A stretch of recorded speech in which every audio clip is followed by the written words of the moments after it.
दोस्तों नमस्कार। दोस्तों रिलायंस जियो का जो इन्वेस्टर कॉल हुआ था क्वार्टरली रिजल्ट के ऊपर, तो अंशुमन ठाकुर जी ने एक बहुत ही इंपॉर्टेंट पॉइंट पे फोकस किया था। वो अभी भी नहीं, पहले भी कर रहे थे, अभी भी वो कर रहे हैं। वो क्या? वो ये कह रहे हैं कि रिलायंस जियो के जो जो सब्सक्राइबर ग्रोथ रेट है वो तेजी से बढ़ रहा है। अगर आप देखें, उनका टोटल सब्सक्राइबर जो है 515 मिलियन है और इस क्वार्टर का जो ग्रोथ रेट है वो 8.9 मिलियन है। उसमें से 25 मिलियन जो है वो फिक्स्ड सब्सक्राइबर्स हैं। उसके अंदर में फिक्स्ड वायरलाइन सब्सक्राइबर भी है और फिक्स्ड वायरलेस सब्सक्राइबर ही है, जिसके अंदर में यूबीआर और एफडब्ल्यू दोनों हैं। वो ये कह रहे हैं कि ये तेजी से बढ़ रहा है, 1 मिलियन पर मंथ। अगर देखें, 1 मिलियन पर मंथ।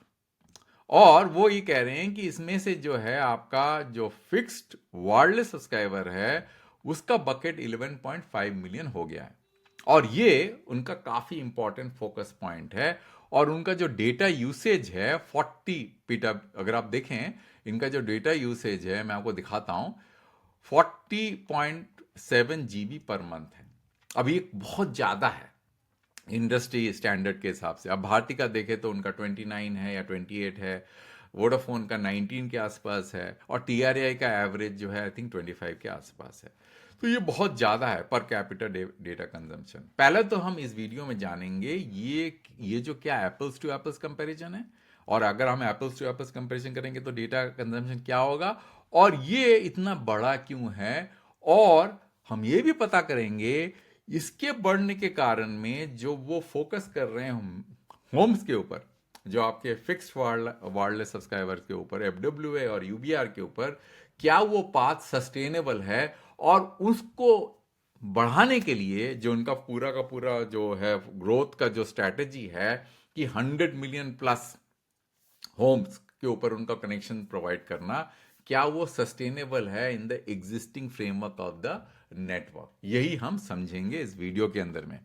तो दोस्तों उसके लिए मैंने क्या किया, बहुत डेटा को मैंने जो है एग्रीगेट किया, आपके सामने है। तो मैंने टीआरआई का डेटा एग्रीगेट किया, भारती का डेटा एग्रीगेट किया, वोडाफोन आइडिया का डेटा एग्रीगेट किया और रिलायंस का डेटा एग्रीगेट किया। और मैं बताऊंगा कि एप्पल्स टू एप्पल्स कंपेयर करेंगे तो रिलायंस के नंबर्स क्या आएंगे और रिलायंस के नंबर्स 40 जो है जो जीबी पर मंथ वो क्यों क्यों बढ़ा हुआ है, किस कारण से बढ़ा हुआ है, और उसका जो उनके जो सेगमेंट है, जो वर्टिकल सेगमेंट है, जिसको वो बोलते हैं अपना ब्रॉडबैंड का, होम्स का सेगमेंट का कितना कंजम्पशन है। और वो जब जानने के बाद हम पता करेंगे कि वो सस्टेनेबल है कि नहीं।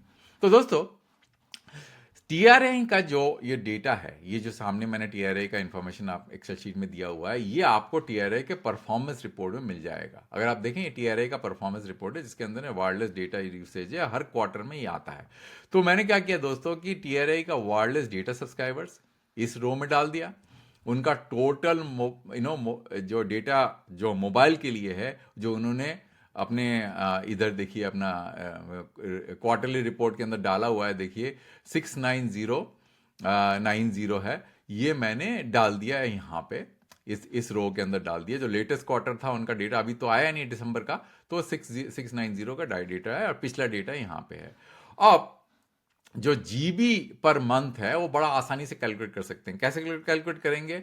आप इसको इससे डिवाइड कर दीजिए, 961 को इससे। देखिए आपके सामने फॉर्मूला है यहाँ पे, ये देखिए ये वाला फॉर्मूला है। अब मैं इसको क्लिक करता हूं तो आपको 969,090 डिवाइडेड बाई 961 डिवाइड बाई 3, क्योंकि 3 महीने का है ये डेट, ये कंजम्पशन, तो 3 से डिवाइड करके तो ये नंबर आ जाता है।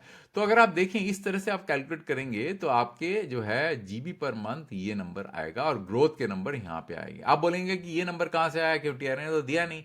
ये नंबर मैंने एज्यूम कर लिया कि 6% ग्रोथ होगा, क्योंकि हर साल जो है लगभग 6% के आसपास ग्रो हो रहा है। लास्ट ईयर जो है अगर आप देखें, इस नंबर को देखें कितना ग्रो हो रहा है, तो 6% ग्रो करके मैंने इसको 73235 कर दिया। तो उसके हिसाब से ये नंबर आ गया 25.14। सिमिलरली भारती भी अपने नंबर डिक्लेयर करता है, तो भारती के नंबर भी मैंने यहाँ डाल दिया। भारती के 4G 5G कस्टमर यहाँ आ गया है, भारती का टोटल जो है डेटा कंजम्पशन का नेटवर्क का ये आ गया, और इन दोनों को डिवाइड करेंगे तो भारती के नंबर्स यहाँ आ गए। तो भारती का नंबर कितना है? 29.85, जीबी पर मंथ, और इनका ग्रोथ के नंबर्स आपको यहाँ नजर आएगा। वोडाफोन आइडिया के भी नंबर्स अपने रिजल्ट में, वोडाफोन आइडिया ने अपना रिजल्ट डिक्लेयर कर दिया, तो उनके 4G 5G कस्टमर ये हो गए, और आपका जो है उनका जो डेटा रिपोर्टेड है वो नंबर ये हो गया, और आप कैलकुलेट करेंगे इसको, इससे जैसे मैंने आपको बताया तो नंबर ये आ जाता है। अब दोस्तों आप बोलेंगे कैलकुलेशन तो गलत भी हो सकता है कि नहीं? तो मैंने इसको चेक करने के लिए उनके रिपोर्टेड कैलकुलेशन जो वो रिपोर्ट करते हैं जीबी पर मंथ, उसको इसके साथ में कंपेयर किया, वोडाफोन को भी कंपेयर किया, भारती को कंपेयर किया, तो मैंने देखा कि दोनों के नंबर्स मैच करते हैं। देखिए, इसका मतलब मेरा जो है कैलकुलेशन और एजम्पशन सही है कि इसी तरह से कैलकुलेट करेंगे। कैसे? इस नंबर को इस नंबर से डिवाइड करेंगे और उसके बाद 3 से डिवाइड कर देंगे तो आपको ये नंबर आ जाएगा। अब दोस्तों आते हैं रिलायंस जियो के ऊपर में। अब रिलायंस जियो तो जो है कंबाइंड डेटा डिक्लेयर करता है, क्योंकि उसके पास में बहुत सारे होम के सब्सक्राइबर हैं, सबसे ज़्यादा हैं। तो अगर रिलायंस जियो के नंबर देखेंगे तो आप देखेंगे कि रिलायंस जियो के जो जो टोटल उनका जो रिपोर्टेड जो नंबर है ना, वो नंबर जो है, देखिए मैं आपको दिखाता हूं कि अगर आप रिलायंस जियो के इसमें जाएंगे, देखिए ये नंबर आता है total data billion GB, right? ये आपका थर्ड क्वार्टर जो कि लास्ट क्वार्टर का रिजल्ट के हिसाब से 62.3, ठीक है ना? तो मैंने क्या किया दोस्तों, ये 62.3 यहां डाल दिया ये वाले रो में, total data consumption as per Reliance report, ठीक है ना? ये हो गया। अब ये तो उनके रिपोर्टेड डेटा है, पर ये तो सब कुछ इंक्लूडेड है इसमें, मोबाइल भी इंक्लूडेड है, आपका होम्स भी इंक्लूडेड है। अब मेरे को मोबाइल का डेटा कैसे मिलेगा? अब मोबाइल का डेटा के लिए मेरे को, इसलिए मैंने भारती और वीआई के नंबर्स यूज किए। तो मैंने क्या किया दोस्तों कि टीआरए का जो डेटा था उसमें से भारती के नंबर सब्सक्राइब कर दिए, सब्ट्रैक्ट कर दिए, और वोडाफोन के नंबर सब्सक्राइब कर दिया, और बीएसएनएल को नेग्लिजिबल मान लिया, बीएसएनएल कंजम्पशन इज नेग्लिजिबल। तो रिलायंस का जो नंबर ये आ गया मोबाइल के पॉइंट ऑफ व्यू से। तो हमें पता है रिलायंस के जो है मोबाइल सब्सक्राइबर कितना है, उसमें से अगर आप M2M निकाल दो, FWA निकाल दो, UBR निकाल दो, तो आपको ये नंबर मिल जाएगा। तो ये नंबर आ गया आपका। तो लेटेस्ट नंबर जो है मैंने एज्यूम कर लिया है कि 5.9 मिलियन इंक्रीज है, क्योंकि लेटेस्ट नंबर जो है वो ब्रेकअप तो मेरे को मिला नहीं, क्योंकि मेरे को पता था 25 मिलियन उनका वायरलाइन सब्सक्राइबर है, तो इसको यूज करके और 515 में से 25 माइनस करके लगभग ये नंबर आता है ना? तो इसलिए मैंने 466 को 472 कर दिया। अब हमारे पास में ये नंबर तो अवेलेबल है। ये नंबर कैसे अवेलेबल है एक बार फिर से समझ लीजिए। इसके लिए दोस्तों ये वाले शीट पे जाते हैं। अगर आप देखें, आपका आपका M2M के नंबर अवेलेबल है, FWA के नंबर अवेलेबल है, देखिए यहां तक का, नवंबर तक का, UBR के नंबर अवेलेबल है, वायरलेस के टोटल नंबर इंक्लूडिंग जो है आपका M2M वो अवेलेबल है, वायरलाइन के नंबर अवेलेबल है। तो अगर आप इन सबको ऐड करेंगे, ये सबको ऐड करेंगे, तो देखिए 511.47 आता है। तो अब जो है, क्योंकि ये नवंबर का डेटा है, तो दिसंबर में ये सब ऐड करके 515 मिलियन आता है, जो अंशुमन ठाकुर जी बता रहे थे यहाँ पे। ये नंबर देखिए 515 मिलियन। तो इसलिए जो है मैं कॉन्फिडेंट हूं। तो हमको पता है इसमें से कि ये सब ऐड करके 515 मिलियन होता है। तो हमको क्या पता है? हमको FWA के नंबर मालूम है, हमको UBR के नंबर मालूम है, हमको M2M के नंबर मालूम है। तो आप जो है बड़ी आसानी से ये नंबर निकाल सकते हैं। ये 467.49 था, इसको मैंने बढ़ा दिया है ना 5.9 से, तो मेरे को ये नंबर मिल गया। अब समझ में आ गया दोस्तों ये नंबर कैसे कैलकुलेट हुआ? अब ये नंबर जैसे कैलकुलेट हो गया, हमको ये मालूम हो गया, जब मैंने सारे ऑपरेटर को सब्सक्राइब कर दिया, सब्ट्रैक्ट कर दिया टीआरआई के नंबर से, तो मेरे को ये नंबर आ गया, ये वाला नंबर। अब मैं जो है सेम फॉर्मूला यूज करता हूं, this divided by this divided by this divided by 3, तो आ गया आपका ये रो, है कि नहीं? ये आ गया रो। तो इसमें आप देखें रिलायंस का जो डेटा का जो पर कंजम्पशन है मोबाइल कस्टमर्स का, वो जीबी पर मंथ जो है लगभग भारती के बराबर है, थोड़ा कमी है भारती से। देखिए देखिए भारती का नंबर जो है आपका ये है, ये देखिए ये नंबर्स हैं, और रिलायंस के नंबर्स ये हैं। तो अगर आप देखें रिलायंस के नंबर, जैसे 29.85 रिलायंस के 28 है, यहाँ पे 28.51 है, रिलायंस के 26.54 है, ठीक है ना? तो लगभग थोड़ा सा कमी है, पर भारती के बराबर है। ये तो हो गया आपका जो है मोबाइल 4G 5G के डेटा कंजम्पशन। अब आते हैं जो उनके फिक्स लाइन और UBR और FWA के डेटा कंजम्पशन। अब वो कैसे कैलकुलेट करेंगे?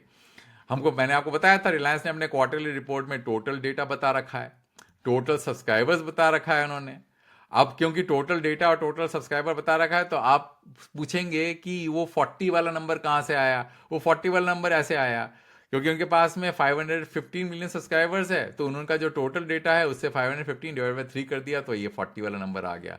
तो इसीलिए उनका जो जीबी पर मंथ है वो टोटल सब्सक्राइबर का से डिवाइड होता है, तो ये नंबर इसलिए वो 40.3 आता है। अब हमको चाहिए कौन सा वाला चाहिए, हमको चाहिए यूबीआर, हमको चाहिए एफडब्ल्यू, हमको चाहिए वायर लाइन, इसके नंबर चाहिए। तो कैसे निकालेंगे दोस्तों?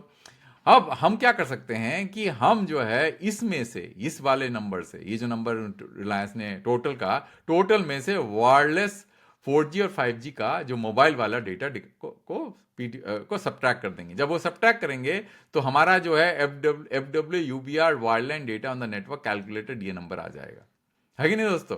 जब ये नंबर आ गया और हमको पता है एफडब्ल्यू यूबीआर वायरलाइन कस्टमर कितने हैं, ये नंबर है, इस बार का 25 मिलियन है जो कह रहे थे।